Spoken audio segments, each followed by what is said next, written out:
want to spend a significant amount of time on deposits because I think this is a big point of litigation, more so than mold for sure. The kinds of cases that we get here that are not eviction, that are litigation between landlord and tenant, tend to be having to do with either repairs or having to do with security deposits.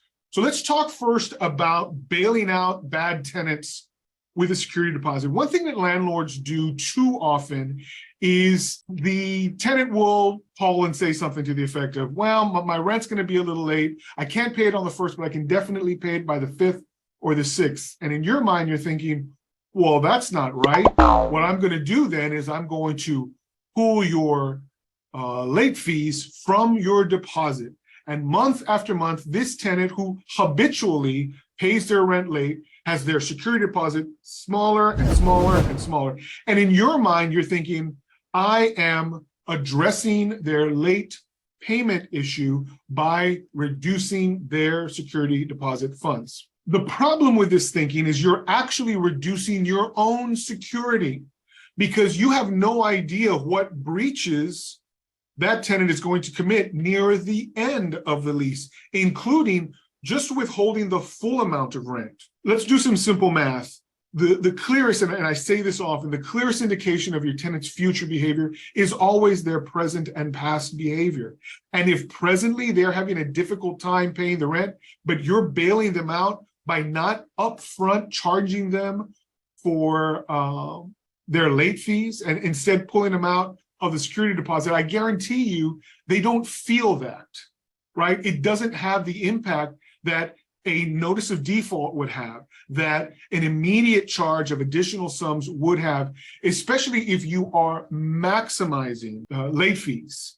And if you are doing this and you're doing it effectively, you're holding your tenant responsible for their actions and not bailing them out. Certainly, if you're simply waiving every month that late fees accrue, or being the nice landlord or the cool landlord by just not charging late fees or not talking about late fees because you're content that the tenant has paid, you're losing money and you're negatively creating future problems.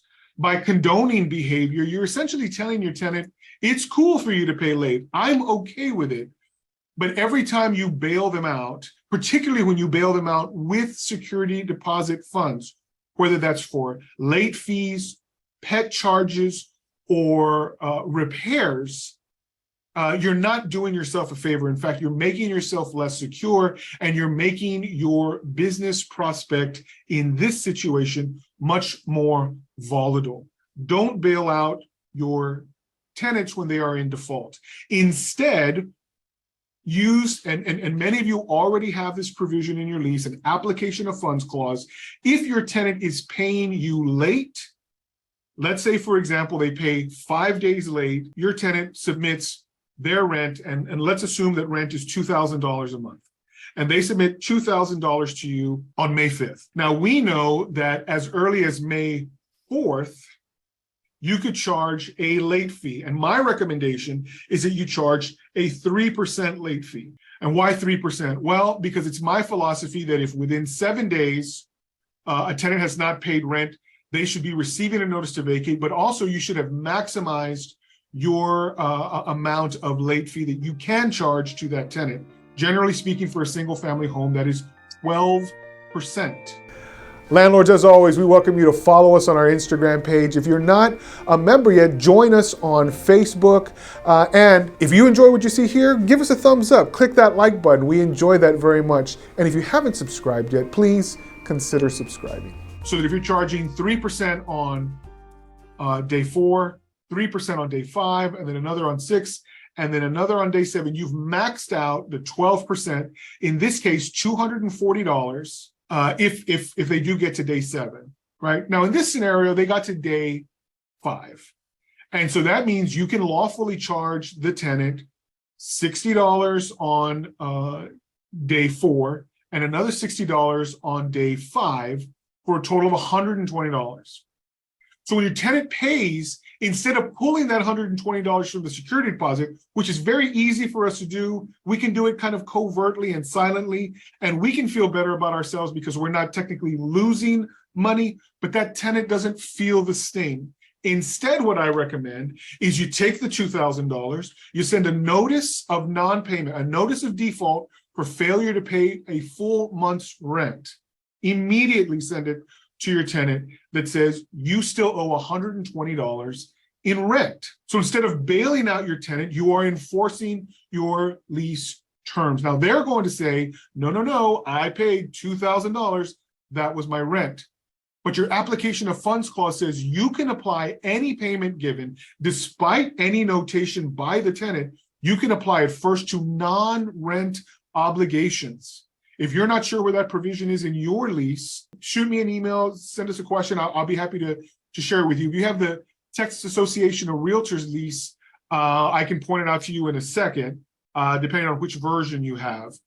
But there is definitely in that lease and my lease and many other great leases, an application of funds clause that allows you to apply first to late fees or really any non-rent obligation and then to rent. And so now your tenant is technically contending with non-payment of rent. And guess what? If they don't pay it till day 6, you can charge another $60. If they don't pay it till day 7, you can charge another $120. Now, at that point, you are maxed out in terms of your max late charge, but you are making an impact and causing your tenant to reconsider paying late the following month. And that's exactly the kind of behavior you want to encourage by bailing out your tenant and pulling fees and charges and repair costs from your security deposit. You are encouraging behavior that generally loses money for the landlord. It doesn't ever make money for the landlord. And so let's be conscious of the way we are handling these deposit funds so that we're not encouraging bad behavior from our tenants. This also goes to repairs. If, for example, a tenant is negligently responsible for breaking a window, punching a hole in the wall, or damaging a door, and you go and you see this during one of your routine inspections, 2 of which I recommend absolutely you do every 12-month term, but you do a routine inspection, you see, hey, this wasn't damaged when I gave you the keys.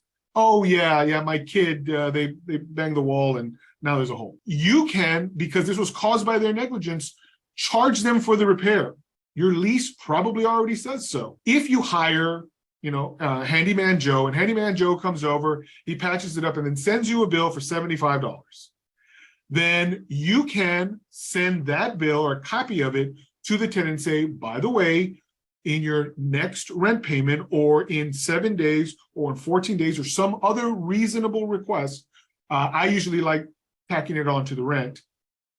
With your next rent payment, please also submit the payment for this repair. You hopefully have already covered this in your house rules, that any repairs that you make that are due to the negligence of the tenant will be billed in this manner.